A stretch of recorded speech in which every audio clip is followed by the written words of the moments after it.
ఓం శ్రీ గురుభ్యో నమ. గం గణాధిపతయే నమ. శ్రీ తులసి ఛానల్ నుండి మా ఛానల్ చూస్తున్న అందరికీ ధన్యవాదాలు. ఇంకా అందరికీ షేర్ చేసి లైక్ చేసి సబ్స్క్రైబ్ చేయగలరు.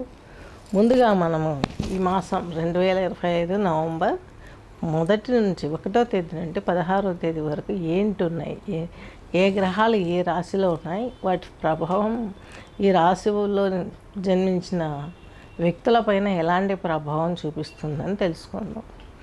అలాగే మనకు yoga, astrology, numerology, music therapy, face reading, palmistry ఇవన్నీ కూడా తెలుసు.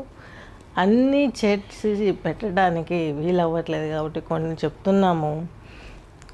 యోగాల గురించి, అస్ట్రాలజీ గురించి, టెంపుల్స్ గురించి కవర్ చేస్తున్నాము. ముందు అవి కూడా తీసుకొచ్చే అవకాశం ఉంది. వృశ్చిక రాశి, వృశ్చిక లగ్నం తీసుకుంటే మీకు మీ రాశికి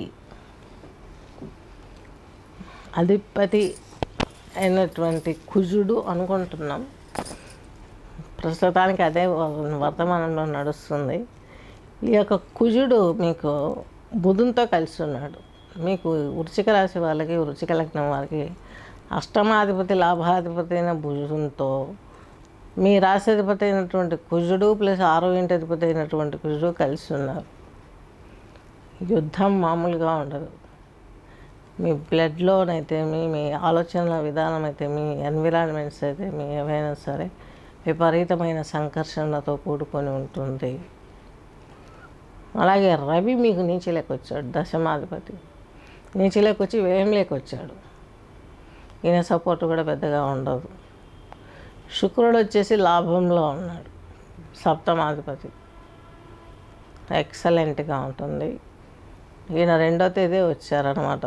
ఈ యొక్క నవంబర్ 2వ తేదీ ఈయన మీకు తులారాశిలోకి వచ్చేసాడు. ఆ 2 రోజులు కన్యలో ఉన్నాడు, లాభంలో బాగానే ఉంటుంది. తర్వాత వ్యయంలోకి వచ్చినా కూడా ఏం పెద్ద ఇబ్బంది పెట్టే అవకాశం అయితే కనిపించట్లేదు. రవితో కలిసి ఉంటారు. కొంచెం రాక్షస గురువు, ఈయన రాజు, కొన్ని విభేదాలు ఉన్నప్పటికీ కూడా మీకు ప్రయాణాలలో ఇబ్బందులు లేకుండా కొంచెం భార్యాభర్తలు అన్యోన్యంగా ఉండటం, ఏదైనా కొనాలనుకుంటే ఇంటి విషయానికి కావచ్చు, గోల్డ్ కావచ్చు, ఏదైనా పర్చేజ్ చేయాలన్నా వస్త్రాలైనా పర్చేజ్ చేసుకుంటారు. కొన్ని మాడిఫై చేసుకునే అవకాశాలు స్పష్టంగా గోచరిస్తున్నాయి. నెక్స్ట్ రాహువు వచ్చేసి మీకు చతుర్థంలో చంద్రునితో కలిసి ఉన్నాడు, భాగ్యాధిపతి చంద్రుడు. కొంచెం మాతృమూర్తి గారి విషయంలో కేర్ఫుల్గా ఉండాల్సిన అవసరం ఎంతేనంది. రాహువు చండాల గ్రహం కాబట్టి ఇంట్లో కూడా కొన్ని ప్రాబ్లమ్స్ తెచ్చిపెట్టే అవకాశం స్పష్టంగా ఉంది. శని వచ్చేసి మీకు పంచమ క్షేత్రంలో ఉన్నారు, 3, 4వ ఇంటి అధిపతి.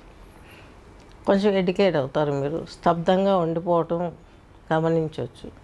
స్థిరంగా స్తబ్దంగా ఉండిపోతారు. ఎందుకంటే మీకు 2వ ఇంటి అధిపతి, 5వ ఇంటి అధిపతి అయినటువంటి శని, బృహస్పతి ఆయన ఉచ్ఛలో మీకు భాగ్యస్థానంలో ఉండి 9వ ఇంట్లో నవమ వీక్షణ ద్వారా శని చూస్తున్నారు. కాబట్టి శని ఆటలు సాగవు. మీనం రాశి బృహస్పతిది కాబట్టి అక్కడ ఆయన ఆటలు సాగే అవకాశాలు ఏవి కనిపించవు. నెక్స్ట్ గురువు వచ్చేసి మీకు వృశ్చిక రాశి వారికి ఇప్పుడే చెప్పుకున్నాగా భాగ్యంలోకి వెళ్ళాడని సకల విద్యలు నేర్చుకుంటారు. మంచి మంచి పనులు, అలాగే దైవ దర్శనాలు, తీర్థయాత్రలు వీటిల్లో వెళ్తారు. మీరు అనుకున్నట్లు జీవితాన్ని ముందుకు సాగిపోవడానికి ఎంతో మంచి హృదయంతో ఉన్నవారు ఎదురయ్యే అవకాశాలు కూడా స్పష్టంగా ఉన్నాయి. స్వస్తి.